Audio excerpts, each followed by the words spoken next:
کیا اقدامات ہو سکتے ہیں ہنگامی بنیادوں پر ان مسئلے سے نمٹنے کے لیے؟ گریجولی پہلے ہم اسموک سے نمٹیں اور اس کے بعد میں ہیٹ ویو، پھر بارشوں سے، سیلاب سے، یا پھر ایسے اقدامات کیے جائیں جس سے مجموعی طور پر ہی اس پر قابو پایا جا سکے؟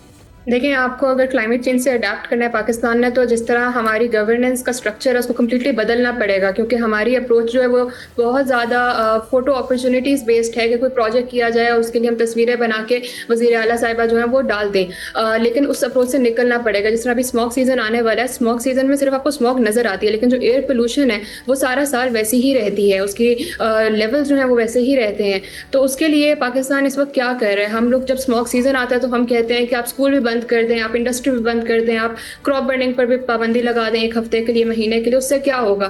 آپ کو لانگ ٹرم اپروچ کی ضرورت ہے کہ آپ نے کس طرح اپنے فیول اسٹینڈرڈس کو اپگریڈ کرنا، اور اس کے لیے پالیسیز پاکستان میں موجود ہیں۔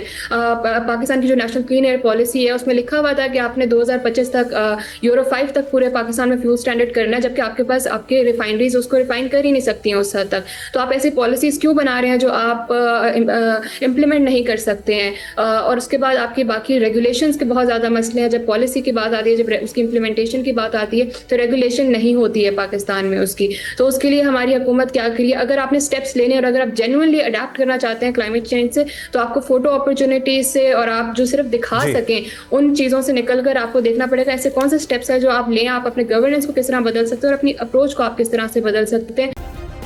سبسکرائب کریں اور بیل دبائیں تاکہ کوئی خبر رہ نہ جائے۔